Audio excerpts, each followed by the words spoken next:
በቅድሚያ የጽናት ተምሳሌት የኢትዮጵያ ጋሻ በሚል መሪ ቃል በዛሬው ዕለት የምናከብረው 47ኛ ዓመት የትንታጉ ምዕራብ ዕዝ የምስረታ ቃል በዓል ላይ ለመታደም በምዕራብ ኦሮሚያ መቀነት ወደ ሆነችው teessumni lafeeke bayyana mahabaata qilleensi naannoo kee misoomaaf mijaata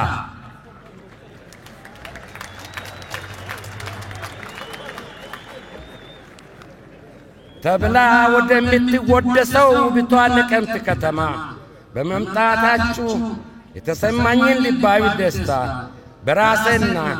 የዕዛችን የሰራዊት አመራርና አባላት እንዲሁም ሲቪል ሰራተኞች ስም ምስጋና እያቀረብኩ እንኳን ደህና መጣችሁ፣ ለዚህ ታሪካዊ ቀን እንኳን በሰላም አደረሳችሁ አደረሰ ለማለት እወዳለሁ። የምዕራብ ዕዝ ምስረታ ቀን ለማክበር ስንነሳ መቼ የትና እንዴት ተመሰረተ ለሚለው ጥያቄ ተጨባጭ ምላሽ ለማግኘት በርካታ ከፍተኛ አመራሮችን እና ዕድሜ ጠገብ ታሪክ አዋቂዎችን ቃለ መጠይቅ በማድረግ የተቋማችንና የኢትዮጵያ ቤተ መዛግብት ሰነዶችን በጥልቀት ለመዳሰስ ከፍተኛ ጥረት ተደርጓል። ይሁን እንጂ የምዕራብ ዕዝ ታሪክ ገደል እጅግ ሰፊና ጥልቅ በመሆኑ ጥናቱ ያለቀለት ነው ባይባልም ቀጣይ ትውልድ ይህንን እንደ መነሻ ተጠቅሞ መልካም ተሞክሮችን እየቀሰመ ጽናትንና ጀግንነትን ተላብሶ ኢትዮጵያን እንደሚያስቀጥል እና የዕዙን ታሪክ የበለጠ እንደሚሰንድ በመተማመን ጭምር ነው። በዚሁ መሠረት በተደረገው ጥናት ምዕራብ ዕዝ 1968 ዓ.ም ጀምሮ የነበረ ክፍል መሆኑን የሚያመላክቱ ከ36 ገጽ በላይ የጥናት፣ የትዕዛዝ፣ የሪፖርትና የትምህርት ውጤቶች ሰነዶች የተገኙ ሲሆን ከእነዚህ መካከል ነሐሴ 1969 ዓመተ ምህረት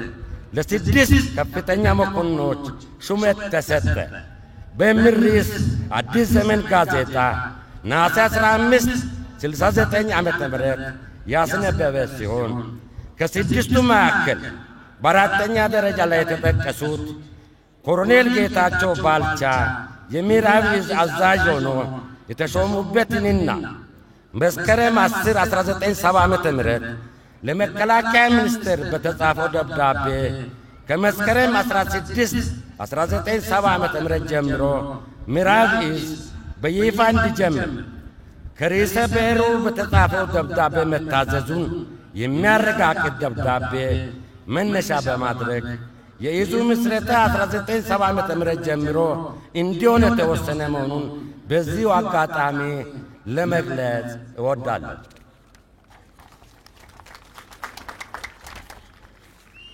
ክቡር ፊልድ ማርሻል፣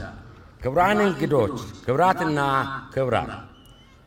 ምዕራብ ዕዝ ከተመሠረተበት ከ1970 ዓመተ ምህረት ጀምሮ በአገር ውስጥና ከአገር ውጭ የተሰጡትን ግዳጆች በብቃት እየተወጣ ገናናነቱን ጠብቆ የኖረና ከተለዋዋጭ አገራዊና አካባቢያዊ ሁኔታዎች ጋር በሰው ኃይል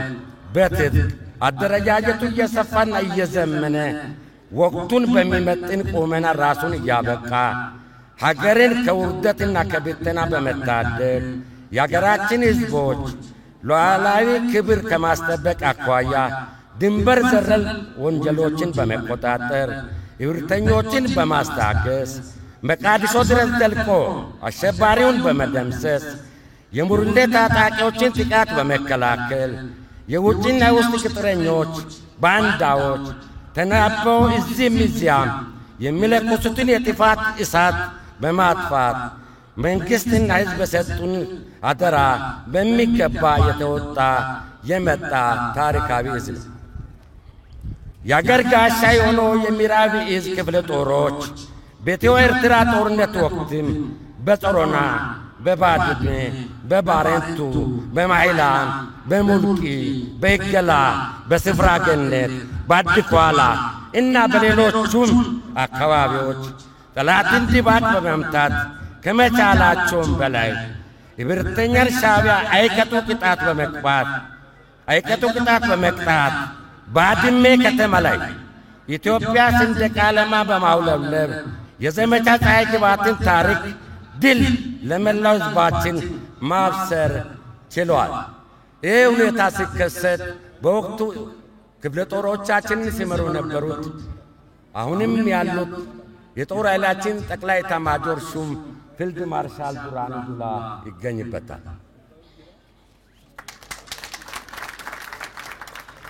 ከኢትዮ ኤርትራ ጦርነት በፊትና በኋላም ይዙ በተሰማራባቸው የተለያዩ አገራችን አካባቢዎች ማለትም በኦሮሚያ፣ በአማራ፣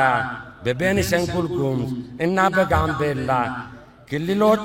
ራሳቸውን የተለያየ ስያሜ በመስጠት የሚንቀሳቀሱ ጸረ ሰላም ኃይሎች ወደ ሰላም አማራጭ እንዲመጡ በማድረግና የሰላም አማራጭ ያልተቀበሉ ኃይሎችን ደግሞ በመደምሰስ ሰላምና መረጋጋት በመፍጠር የኢትዮጵያን የማጽናት ተልእኮን ስኬታማ በሆነ መንገድ መወጣት የቻለ እዝ ነው። ክብር ፊልድ ማርሻል፣ ክቡራን እንግዶች፣ ክቡራትና ክቡራን፣ ምዕራብ ዕዝ ከለውጡ ማግስት በኋላ የተቀሰቀሰውን የሰሜኑ ጦርነት በአገራችን ሉዓላዊነትና በሕዝባችን አንድነት ላይ የደቀነውን አደጋ ለመቀልበስ ታሪካዊ ተጋድሎ በማድረግ ግዳጁን በድል የተወጣ መንግሥትና ሕዝብ የሚመኩበት ስመ ገናና ዕዝ ከመሆኑም ባሻገር አሸባሪው ሸኔንና ጽንፈኛ ኃይሎችን በመቆጣጠርና በመደምሰስ የፈረሱ መንግሥታዊ አገልግሎት ሰጪ ተቋማት በማደራጀትና ወደ ሥራ በማስገባት የጸጥታ አካላትን በማሰልጠን የክልሎችን የጸጥታ አቅም በማሳደግና በመደገፍ እንዲሁም ተቋርጦ የነበሩ የትራንስፖርት፣ የትምህርት፣ የጤና አገልግሎት እና የልማት አውታር ግንባታዎችን እንዲቀጥሉ በማድረግ በግዳጅ ቀጠናው የሚገኙ ሕዝቦች ሰላማዊ ኑሮ እንዲኖሩ ያስቻለ አኩሪ ድል ያስመዘገበ በመንግሥትና ሕዝባችን እንዲሁም በተቋማችን ዕውቅናና ክብር የተቻረው ዕዝ ነው። የኢትዮጵያ ጋሻ የሆነው ምዕራብ ዕዝ ከድል አድራጊነቱ ባሻገር የኢፌዴሪ ጦር ኃይሎች ጠቅላይ ኤታማዦር ሹም ክቡር ፊልድ ማርሻል ብርሃኑ ጁላን ጨምሮ በርካታ ጀነራልና ከፍተኛ መኮንኖች ምርጥ መሪዎች ያፈራ የጀግና መፍለቂያ ጭምር ነው። ምዕራብ ዕዝ በሕዝባዊ ገጽታው በአገር ውስጥም ሆነ ከአገር ውጭ ሰራዊታችን በተሰማራበት የግዳጅ ቀጠናዎች ሁሉ ሕዝባዊ ባህሪውን ጠብቆ ተልእኮውን የሚፈጽም በጉልበትና በገንዘቡ አቅመ ደካማ የህብረተሰብ ክፍሎችን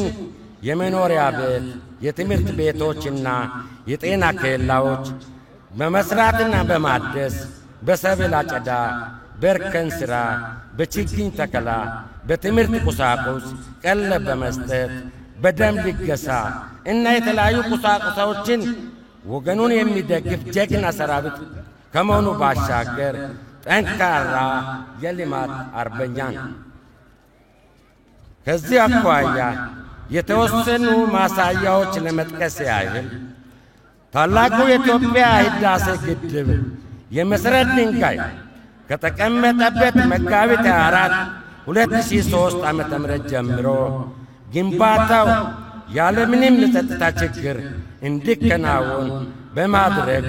ለፍጻሜ ዋዜማ ከማብቃቱ በተጨማሪ ለ8 ተከታታይ ዓመታት ቦንድ በመግዛት እንዲሁም የህዳሴ ዋንጫ በዕዛችን ሲዘዋወር የዕዛችን ሰራዊትና አባላት ሲቪል ሠራተኞች በአጠቃላይ 297,581,934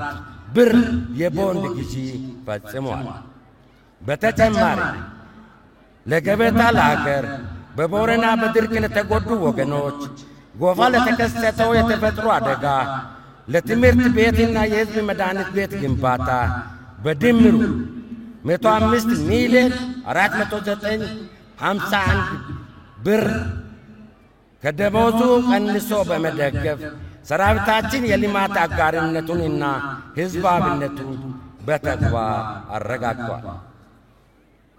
ክቡር ፊልድ ማርሻል፣ ክቡራን እንግዶች፣ ክቡራትና ክቡራን፣ ምዕራብ ዕዝ 47ኛ ዓመት ጉዞ ያስመዘገባቸው መንግሥትና ሕዝብ የሚመካባቸው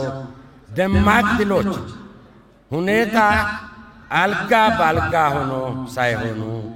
ሕይወትና የአካል መሥዋዕትነት እየተከፈለ የሚያጋጥሙ ሰው ሠራሽና ተፈጥሮአዊ ተግዳሮቶችን በጥበብ እየተሻገረ በግዳጅ ቀጠናው የሚገኙ የአካባቢ መስተዳደር አካላትና የህብረተሰብ ክፍሎች፣ የተቋማችን የበላይ አመራሮች፣ የኃይሎችና ኢዞች፣